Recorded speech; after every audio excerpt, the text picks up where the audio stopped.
Hi everyone, just a short lesson on budgets and income and expenditure statements. This is something that you'll do from grade 10 to grade 12. In grade 10, it's going to focus on personal budgets and income and expenditure statements as well as household. So it's all on a personal or a smaller scale level.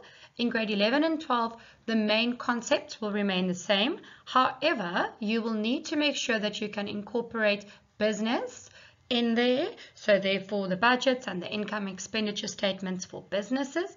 And in grade 12, the values start getting quite big, because then we can also start looking at these things for something like the government, for instance. So as always, let's start with the basics.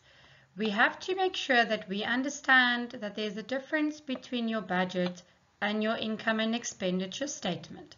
So a budget is basically how you are planning on spending your money over a certain time period, whereas an income and expenditure statement will be an actual account. So this is after you've already gotten in the money and after you've spent the money, of how that was done over that specific time period.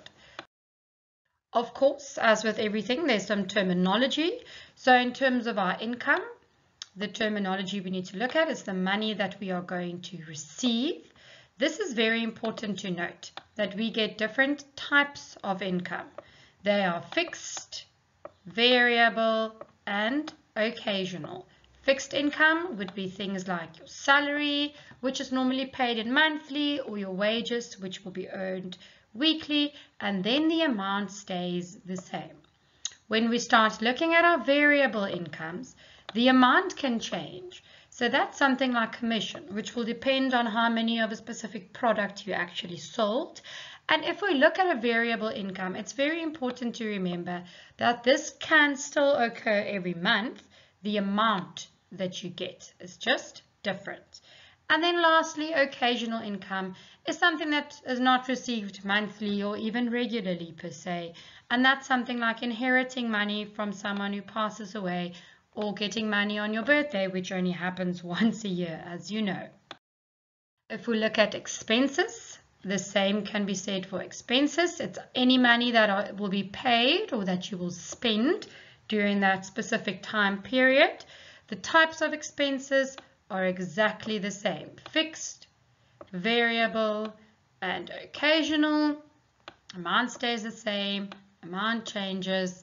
It is not paid monthly. So for instance, rent would be a good example of a fixed expense, or if you are going to buy a car and you need to have your car repayments being done, or any other loan repayments that stay the same. Variable, something like electricity. We know that the amount that you pay for electricity depends on how much you used in a specific time. And then something occasional would be like servicing your car, or if something in your house breaks and you have to buy a new one. It's not something that happens every month. Right, so the last two things we have to look at is your profit. So when you have a profit, it's also called a surplus, and then it means your income exceeds your expenditure. So therefore it basically means you got more money in than you spent. So therefore, a profit or a surplus would be good. A loss or a deficit is when your expenses exceed your income. So that basically means we are spending more money than what we are getting in. So that would not make anyone happy at all. Next up, if we just look at classifying some of our personal income and expenses, we've spoken about salary, wages, commission, gifts that you can receive, pocket money you can receive, bursaries and loans, savings, and then interest that you can earn on investments. In terms of expenses, living expenses, these are the things we've already started talking about. You need to buy groceries, you need to pay for your cell phone, you need to transport to get somewhere. If we look at accounts, it's accounts that you need to pay. So that's normally if you bought something on an account at a store, telephone bill or a cell phone. fees that you have to pay for school or any classes that you are enrolled in, insurance that you have to pay on your personal items or household items or a car, personal taxes on your income, and then any loan repayments on loans that you've made.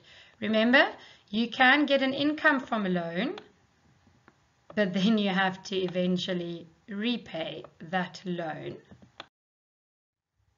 Now that we've finished the vocabulary, we need to just quickly look at something else that's important.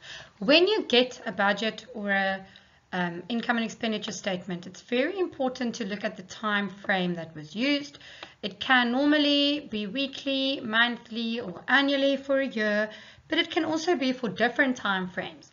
Just have a look at what time frame is specified in that question. So, if we look at the layout of a budget, for instance, we'll look at this one and we'll see they have a vacation budget, so someone is planning on going somewhere.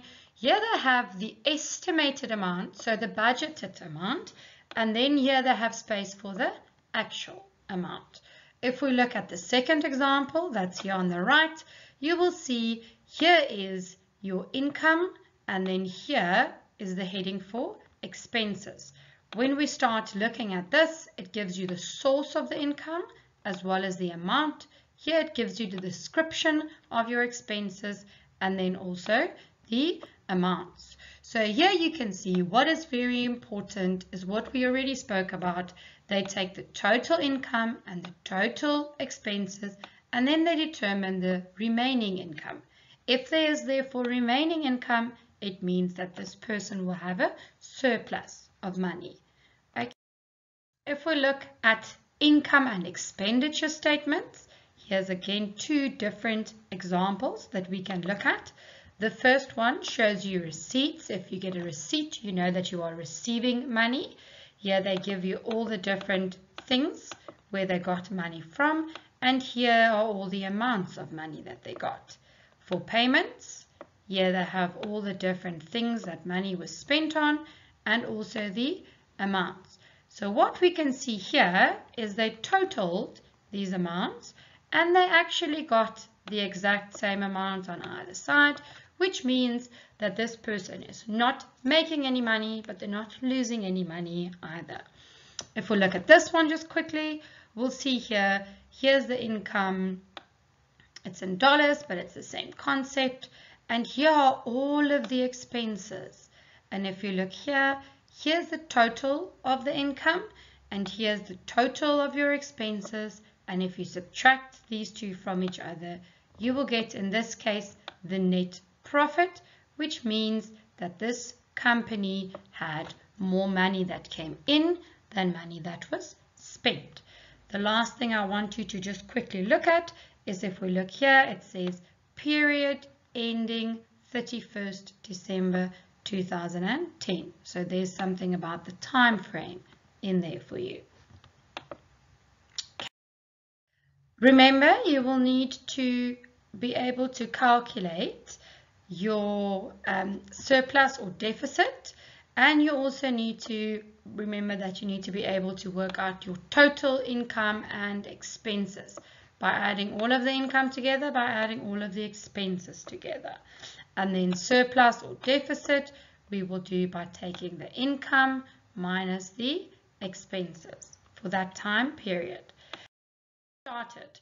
Let's say we're going to set up a weekly budget for Peter, and we say his wages is 2,000 Rand. Oh, that is horrible handwriting. He's also had his birthday in that week, so that gives us a birthday money amount of 250 Rand. This gives us now a total income of 2,250 Rand. If we look at his expenses, we can look at his transport expenses maybe being 350. We can look at his food expenses being 700 Rand. All right, now we still have entertainment and total expenses left. So I can either give you the entertainment amount and ask you to work out the total expenses, where you would then add everything together. Or I can give you the total expenses. So let's say this is 1,250 Rand. And now I need you to work out what the amount for the entertainment was.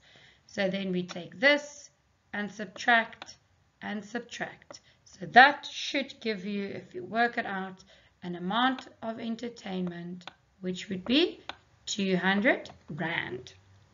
Now, let me just get rid of that question mark there.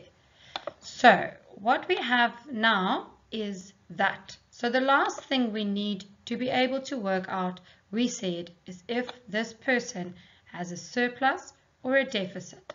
And that's quite easy. We look at the total income, we look at the total expenses, and we find that this person actually has a surplus of 1,000 Rand. So if we now look at this income and expenditure statement, we'll see it's for the month of March. So it's no longer for a week, it's for a whole month. And if we look here, we'll see that here is an empty value, here is an empty value, and over here we will need to determine whether it's a surplus or a deficit. So before we start doing the calculations, some other questions that you can be asked is you can also be asked to identify different types of incomes and different types of expenses. So for instance, if it had to be a variable income that you had to identify, salary would not be a correct fit, but your commission would be a variable income. If we go to the expenses side, rent would be a fixed expense. Cell phone, if it's a contract, could also be a fixed expense, but your transport or your groceries could be variable expenses that you have to pay. So remember that you also need to be able to identify from these lists what is what. Okay, so let's quickly run through determining the missing values. If we are going to work out the total income, so the bottom line, we'll have to add together and add together to work out the total income. And when we do that, we get a total income of 9,500. Okay, if we're going from the total expenses and we now need to find the groceries amount, we are working backwards. So now we are going to have to subtract all of those from your total expenses. And that, if my calculations are correct, will give me groceries amount of 1,500. So the last thing we'll need to determine is whether this person has a surplus or a deficit. In this case, it's going to be a surplus because the income is more than the expenses, and it gives me a total surplus of 2,150 Rand. So we've covered all the basics of what we need to know and what we need to be able to do. So there is a short worksheet that you can complete and then check your answers to see if you understand this. I really hope this helps.